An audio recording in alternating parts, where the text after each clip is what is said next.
panelists please come on to the... Michel? Yes. Michel, yes.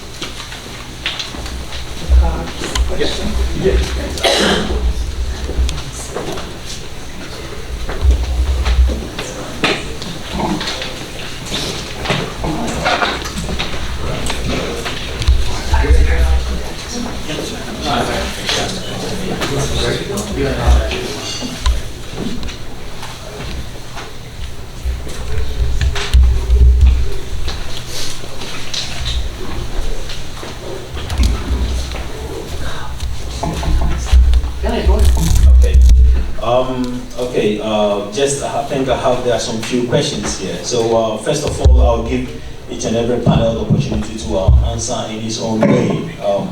So the first question, that is, can African traditional religions play a role in diffusing conflicts and creating spiritual unity in the linguistic diversity? I'm sorry if I got this wrong, but the writing. So first of all, Terence, please go ahead. Sure, yeah. On the question of really the role of traditions as well as linguistics in the African continent, I'll talk about Rwanda because that's what I saw this summer. And it definitely played a key role in the reconciliation. It was a big topic, and as I mentioned, the modern court systems would have taken over 100 years to prosecute the perpetrators of the genocides. So instead they looked back to the Gacaca court systems, really, which is an informal, formal in a traditional manner, court system that was orally, no documentation needed, and based on accounts of people who lived in communities and saw what they saw and knew who individuals were. So that was, it was controversial, but in the end it was effective. The genocide perpetrators of justice became within a 10-year span, 2002 to 2012. So from a perspective of justice delayed is justice denied, that played a huge role that not no other, but at least a modern system wouldn't have. And for linguistics as well, I can also touch on that really quickly because Rwanda is a very interesting case study because he pivoted their official language from French to English in 2012, where they decided that English would be the medium of education in schools. There were a few reasons for that, namely one being decolonization, to distance themselves from the Congo, and from Belgium that had colonized Rwanda, as well as an outlook on the world, understanding that English would just be more practical. So, I don't know if that answered your question. I talked about a few topics here. Yes. To answer the question, I would like to say the African culture tradition does play a role. Because Africa, just like every other, I would say, country out there, is more family-oriented. See, back then, before we had the borders drawn, people split, we lived in, it was kingdoms, tribes, kingdoms, families, and when there's a dispute, there's an issue, the elders will come together, we'll sit around the table, talk about it, figure a way out to resolve it without them having to fight. And I think with colonization came the point of they lost most of that conflict resolution. So then it's easier because then if you're seen as my enemy, the only way to resolve it is to fight instead of coming around the table, sitting and figuring out ways to do it. There's so many stories of tribes in Africa that would get into disagreement, and in order to withhold peace, a peace child would be offered. That means one tribe would have to offer a kid to the other tribe just to hold peace and maintain peace because nobody wants war. So for me, I believe going back to our tradition, to our roots would be a really good way to resolve conflicts. Also, when we speak as that. Yes, that is very true, Robert. Let me quickly add a little bit to what you just said. So, I'm an Ashanti. I'm from Ghana. I'm from the Ashanti tribe. So, prehistorically, our culture, our way of life and everything dominated the whole of Africa, all the way to the northern part of Africa, all the way into Ivory Coast, and also some part of, I think, Nigeria, Togo, and Benin. So what happened? The kingdom was thriving so much so well that there were no wars, there were no conflicts. So just like Robert said, if there is any issue, the kingdoms will sit down and they will resolve it. It's either you forfeit your land, you forfeit, you bring about maybe 10 or 20 cows. Conflict wasn't something that was actually there. It was never there. Disagreement was always there because they were farming, they lived very peacefully, they were hunters, nothing was there. I think the conflict started to come in when the colonial masters came in and they became greedy and they wanted everything for themselves. And that is how the conflicts came in. Now, back to the question, African traditional practice, I wouldn't call it religion. I've stopped calling it religion because it's not a religion. It is a practice and it is a path.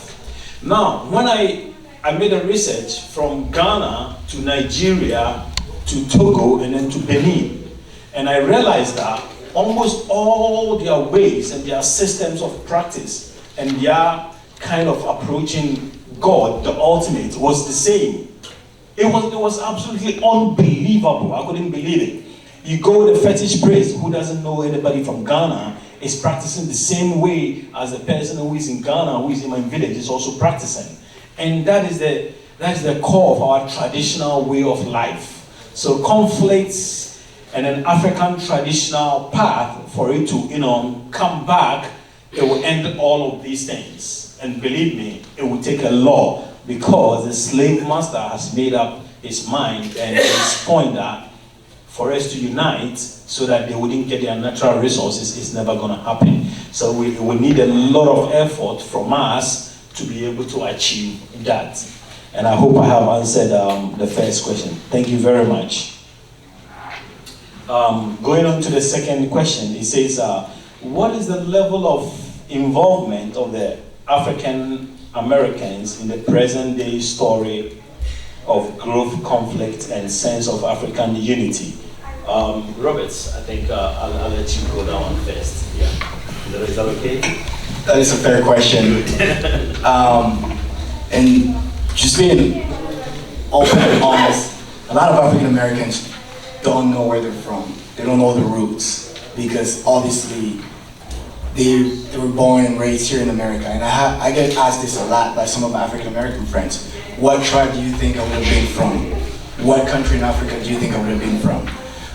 For me, I think the biggest thing is when I first came, I had this mindset of always being mad and upset at them because I'm like, oh, you look like me, but you know nothing about me. But come to realize a lot of them are not educated because all they know is America-centric. So it was an opportunity for me to open their eyes, to talk to them about Africa, what some of them are missing out on, what some of them hope they could go back to. And me being there to explain to them that I believe most of the slaves that came from this side of Africa, from the Congo, from this side, tracing back their history. Now we have a lot of African Americans that are interested in learning more about where they're from and their background. So we have so many famous people. It could be musicians, artists, going back to Africa to trace where they're from. And I think it's a beautiful thing because we all ought to know where we're from. I believe if you're a person, you don't have a history, you're lost.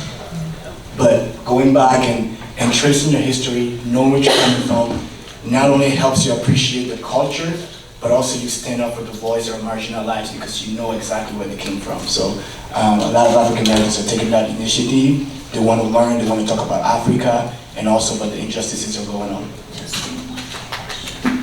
Okay, I'll let you go ahead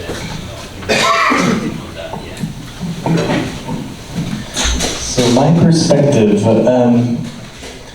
well, I'm not really in that position, but I can say though what I've seen and noticed is also the reverse as well. When some African Americans can go to Africa and the reactions amongst indigenous people when they see Americans who look like them come around. And that's something that I saw when I served in the Peace Corps in Cameroon. Really, because everyone was committed to spending 2 years in country, the dedication was there.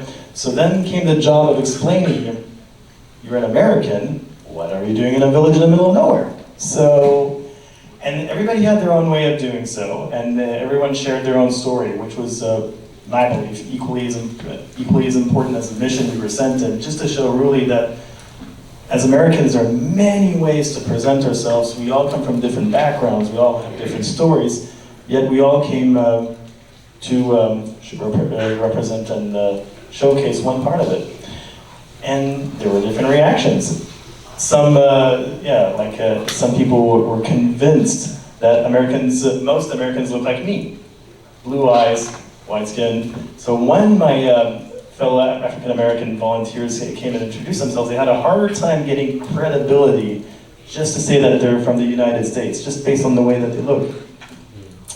So there's a lot of, like you said, education and just shifts in mindset to do, I'd say, on every side as well, not just in the United States, and in places that we're talking about today as well. Okay, brilliant. I'll touch a little bit on that question. So what it is recently I have recognized that a lot of the African Americans are going back to Africa, especially western part of Africa. That is where a lot of the slave trade took place. I can make mention of Steve Harvey with the Steve Harvey Show. He recently went to Ghana and he did a program there, and he started to cry on the program. He just couldn't believe it. What he was taught in school is not what he actually went there to experience. Now, I just also recently watched a program about Oprah Winfrey, who is trying to go back to Ghana, and the name that he's fascinated about is Kumasi, which is our second capital, and is the capital of the Ashanti people. At first, he thought he was from South Africa, but later on, she realized that no, she's not from South Africa because slave trade never took part in South Africa. So it's one of those things that I've just come across. Apart from that, I have a good friend who has gone to Sierra Leone to build schools, to build houses. He's an African American. He's realized that he now has to go back to his roots. And now I can tell you, if you go back to Ghana right now, the Ashanti king has located a huge land for the African Americans to come and settle. And that is how peaceful the Africans and the Ashantis, have always been since time memorial. So I'm really, really glad that African Americans are now beginning to identify their identity and then to go back because of Google. Now they Google it and they know what they are reading. They go there, they experience it. A lady went there some time ago, and this is what she did. She said she tried our food, which is wachi and fufu, and since then she said, look, I don't want to eat any other food anymore. She couldn't believe it. She thought that all the food that they were being taught in schools and all of that, was absolutely rubbish. But she went there, she tried it, says, I can't believe it. I plan on going there with my kids. So to answer that question, that's how it is.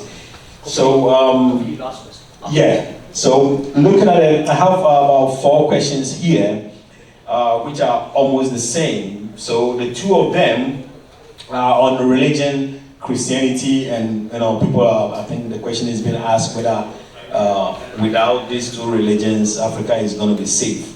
So like I said earlier on, Africans didn't know religion. We only knew our path. So the religion was actually introduced. And if you look at our path, in comparative and in comparison terms, from my studies and my research, it is directly related to the Sanatana Dharma, which is eternal truth. And I have said this time and time and time and again, that if we learn Sanatana Dharma in a proper way, we can actually improve upon our African traditional religion and modernize it and make it more attractive. So it's one of the things that His Holiness Swami Gananan tried to do. I remember once I was in a monastery and a Muslim walked in and he was deaf and dumb. And then this Muslim was like, I want a place to pray. And Swami Gananan was like, hey, get him a mat, let him go and pray over there. Imagine, I'm not saying that all Muslims are like that, but imagine me walking into a mosque and telling the people I'm a Hindu and I want a place to pray. They were like, my friend, what are you talking about? You know, either my head is gone or something like that. So you can just you can just imagine. Okay, so yeah, to touch on the last one about Rwanda Christian Church apologizing for the role and all of that. In my research last year, I think I did make mention about this, that the only thing that really worked in Rwanda was the traditional way of apologizing to each other. And it has brought an eternal peace in Rwanda as far as I am concerned, as far as I know. So if there is anything that Terence, you know, and you were able to observe, I'm happy for you to share it quickly so we can end it there. Thank you very much.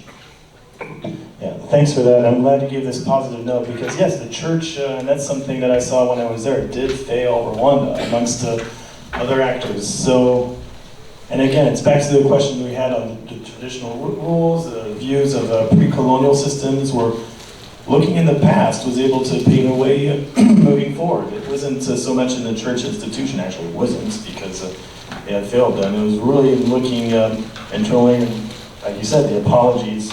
I didn't see that particular aspect, but it makes sense, absolutely. That's right. Yeah.